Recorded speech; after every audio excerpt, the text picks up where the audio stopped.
बोले गुरु जम्बेश्वर भगवान की जय। शब्द 18। शोभा सारण और अजा पुनिया गोत्र के दो जाट गुरु महाराज जाम्बो जी की शरण में आए और उन्होंने गुरु महाराज से ज्ञान का उपदेश सुन बिश्नोई पंथ नियमों पर चलने का संकल्प लेकर बिश्नोई बन गए। उस अवसर पर उन दोनों तथा वहां बैठे अन्य भक्तजनों को संबोधित करते हुए गुरु महाराज ने यह शब्द कहा। ओम जा कछु न जानी ना कछु ता कछु जानी ना कछु अकथ कहानी ना कछु अमृत वाणी ज्ञानी सो तो ज्ञानी रोवे ते पढ़िया रोवे ते गाहे केड़ करंता मोरी मोरा रोवे ते जोय जोय पंगा दिखाही उरद खेणी मन उन्मन रोवत मूर्खा रोवत धाई मरणत मांग संगारत खेती के अवतारी रोवत राही जड़िया बूटी से जे जग जीवे तो बेदा क्यों मर जाई खोज पिराणी ऐसा बीनाणी नुगरा खोजत नाही जा कुछ होता ना कछु होसी बड़ कछु होसी ताही। अर्थात जो लोग यह कहते हैं कि वे कुछ जानते हैं, वास्तव में वे कुछ नहीं जानते। कारण सत्य अखंड है।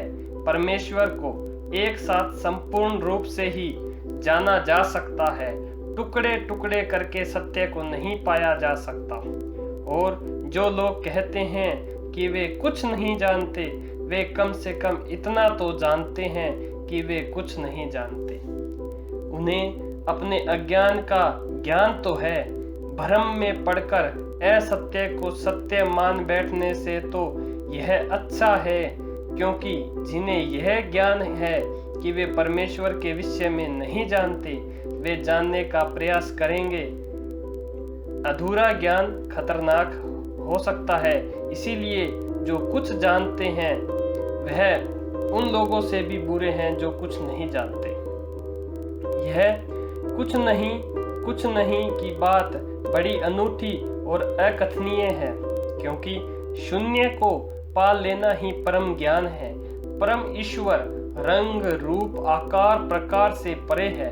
उसे न तो इंद्रियां द्वारा जाना जा सकता है और न ही वाणी द्वारा उसका कथन किया जा सकता है। वह केवल अनुभूति गम्य है। अंत यह कुछ नहीं की बात उस शाश्वत सत्य की ओर संकेत है जो परम शून्य में समय प्रकाशित है। इस संसार में तथाकथित ज्ञानी लोग तो अधिक ज्ञान प्राप्त करने के लिए बेचैन और दुखी हैं, और जो लोग तथाकथित पढ़े लिखे कहलाते हैं वे केवल अपने तर्क वितर्क एवं विचार मंथन में व्यर्थ का दुख उठा रहे हैं। अर्थात जो कुछ उन्हें प्राप्त है वे उससे संतुष्ट नहीं हैं। जैसे नृत्य क्रीड़ा करते हुए मोर मोरनी अपने पैरों की ओर देखकर रोते हैं। अर्थात प्रकृति ने उन्हें कितना अधिक सौंदर्य दिया, उसके प्रति कोई कृतज्ञता नहीं, बल्कि पैरों की बदसूरती पर रो रहे हैं। कुल मिलाकर यही स्थिति मानव की है। उसे जो कुछ भी मिला है उससे मुंह फेर कर हर समय अभाव का रोना रोता है।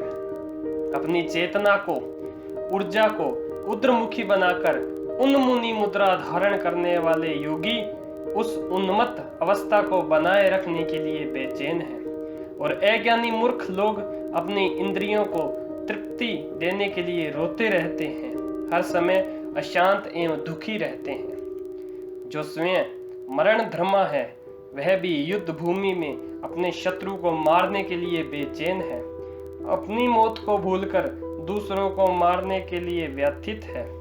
और इसी प्रकार अनेक अवतारी पुरुष राह भटके लोगों को सन्मार्ग पर लाने के लिए कष्ट उठाते हुए देखे जाते हैं। मरण धर्मा मार्ग पर चलने वाले अंत में मृत्यु को ही प्राप्त होंगे। यदि जड़ी बूटियां या दवाई खाने से कोई अमर होता तो इन जड़ी बूटियों से दवाई बनाने वाले वैद्य क्या कभी मरते? अर्थात प्रकृति का अपना नियम अटल है, जो जन्मेगा वह मरेगा, उसकी मृत्यु निश्चित है। हे प्राणी, तुम उस सतगुरु की खोज करो जो इस जन्म मरण के चक्कर से मुक्त हो गया हो, वही तुम्हें भी मुक्ति का मार्ग दिखला सकेगा। परंतु जिसने ऐसे गुरु की शरण नहीं ली, ऐसा निगुरा अज्ञानी उस परम तत्व की खोज भी नहीं करता। अंत, हे प्राणी, तुम इस नित्य प्रवर्तनशील अनित्य संसार का रहस्य जानकर उस परम सत्य परमेश्वर नित्य की शरण में जा। इस संसार की तो यही परंपरा है कि जो बहुत कुछ था वह ना कुछ हो जाता है, और जो ना कुछ था वह पुण्य बहुत कुछ बन जाता है। अर्थात इस नश्वर संसार में कुछ भी स्थायी नहीं है। राजा रंक बन जाता है और रंक पुण्य राजा बन जाता है। तुम इससे ऊपर उठो, तभी जन्म मरण के चक्कर से छूट पाओगे। बोलिए गुरु जम्बेश्वर भगवान की जय।